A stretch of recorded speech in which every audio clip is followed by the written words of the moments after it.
Annoying people on the internet go hand in hand. They're like PB&J, where you have one, you're always gonna have the other. Over the years, this is something that I've slowly come to realize. The internet is filled with nothing but a bunch of annoying cringe bags who don't know how to do anything but troll all day. Every year seems like more and more random annoying niggas come out of nowhere and blow up on the internet. The amount of people who pretty much made it their life's purpose to turn on the camera and be the most annoying piece of shit person ever as a career is ridiculous. To be honest, that seems like the new meta of blowing up as a content creator. Buy a camera, create a Twitch account, and become the biggest public nuisance known to man. These annoying, menacing threats to society need to be stopped. Today, ladies and gentlemen, we'll be going over some of the most annoying content creators and just most annoying people in general on the internet. And before I start this video, I do want to make a quick announcement. I've officially made a Twitch channel where I will be streaming. Koff syrup _ should be somewhere on the screen. If you guys do like watching Twitch streams or just want to see me stream, go ahead and go on over to Twitch and give me a follow. My first stream should be within the next week or two, and during this stream I will also be doing a face reveal for those of you who actually give a fuck. But yeah, let's get into the video. First, we got what I think is easily one of the most, if not the most annoying nigga to ever exist on the internet, Neon. Now, Neon is a kick streamer that has been blowing up over the past year, and obviously when you hear me say that, your first thought is probably, man, this guy must be pretty funny and pretty entertaining. This guy must actually make quality content that lots of people enjoy. Well, my friend, you couldn't be even more wrong. Neon's entire content is pretty much him going around and acting like the biggest dickhead ever. Neon gives me those 2017 douche trooper vibes that thinks harassing people is somehow good content. He's your typical corny streamer that thinks he's untouchable. He runs around acting like an asshole towards people for no reason, and then the minute he gets pressed, he runs away like the bitch he is. I never wish violence on anybody, but man, I would love to see this nigga get his shit fucked up. It would put a huge smile on my face if one day I woke up to a video of Neon getting knocked out by some buff-ass Javante Davis looking dude. A couple of years ago, this waste of sperm was even out here faking his own death for views, which really doesn't surprise me at all. There was a point in time this man's whole content revolved clickbaiting his death for views. How do you even come up with this disgusting ass shit, bro? Neon seems like the type of guy that would practically do anything if it meant he would go viral on TikTok for a week. Again, just a telltale sign of a truly talented creator. He's also dating this OnlyFans whore who is just as much of a prick as he is. She's been known to go on these random outbursts of rage and crash out for basically no reason. Neon's girlfriend has been caught many times assaulting people, spitting on people, and just genuinely being a jackass of a human being. But I mean, I guess it makes sense. I mean, you do attract what you are. Neon and pretty much all of his associates have to be some of, if not the worst content creators I've ever seen. Next, we got Krishan Rock. For those of you who don't know who this toothless hooligan is, consider yourself lucky. This bottom feeder of a woman became famous for being the psychotic and mentally unstable girlfriend of the washed up rapper named Blueface. Now, Krishan Rock is another one of those celebrities who have been absolutely viral over the past year. I know that at least once a week I'm guaranteed to see this bitch all over my timeline doing some dumb shit. Krishan Rock is like that one motherfucker you can't get away from no matter how much you try. No matter how much you purposefully try to avoid any and everything about this bitch, it's almost like you're forced to see her goddamn face. To put it in simple terms, Krishan Rock is the embodiment of every single thing wrong with society. Krishan Rock is the person that continuously confirms that we live in a fucking simulation.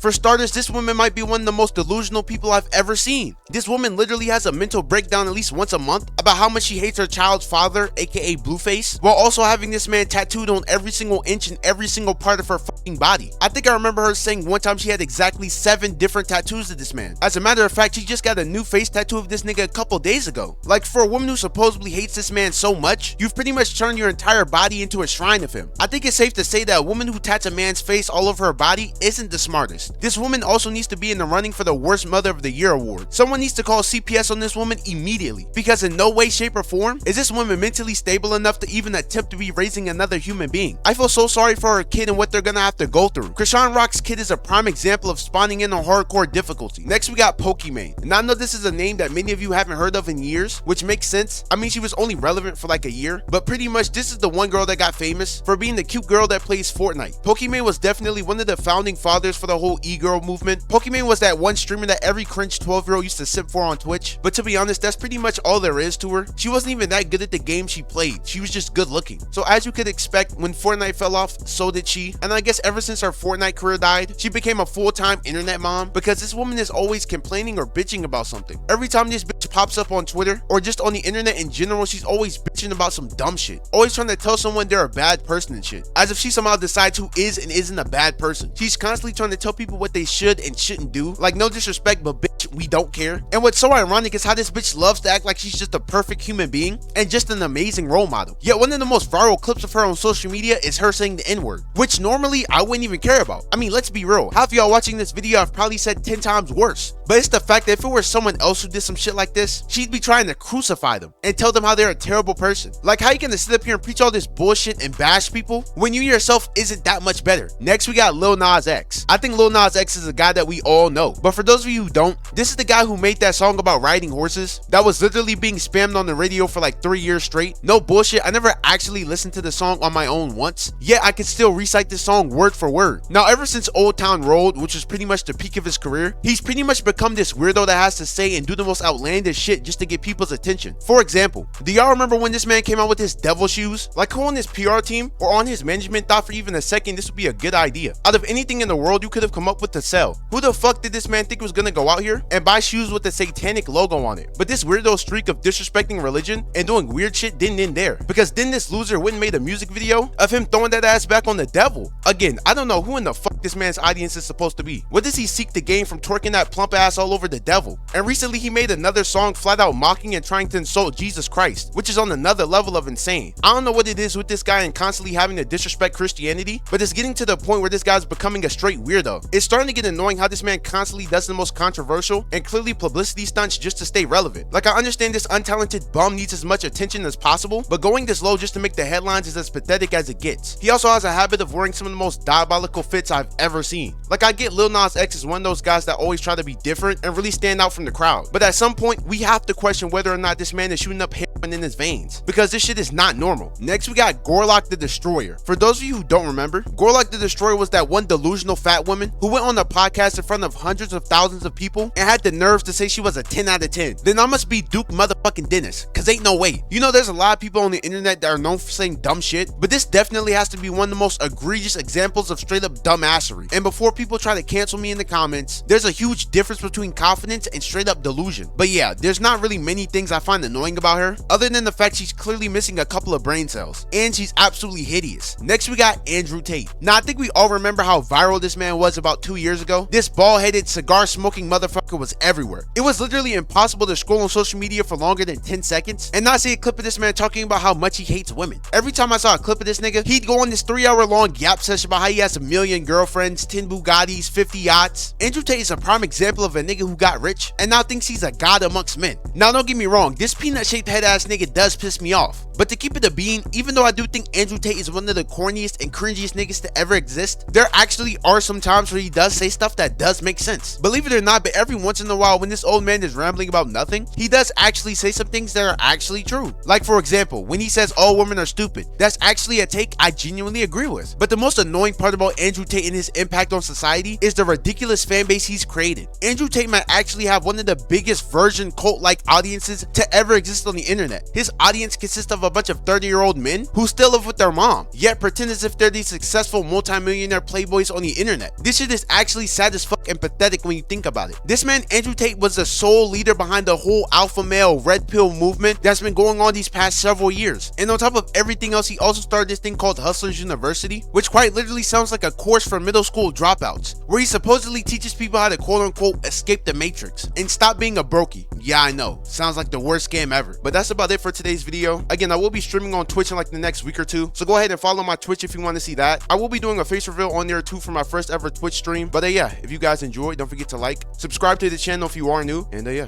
that's about it. See ya.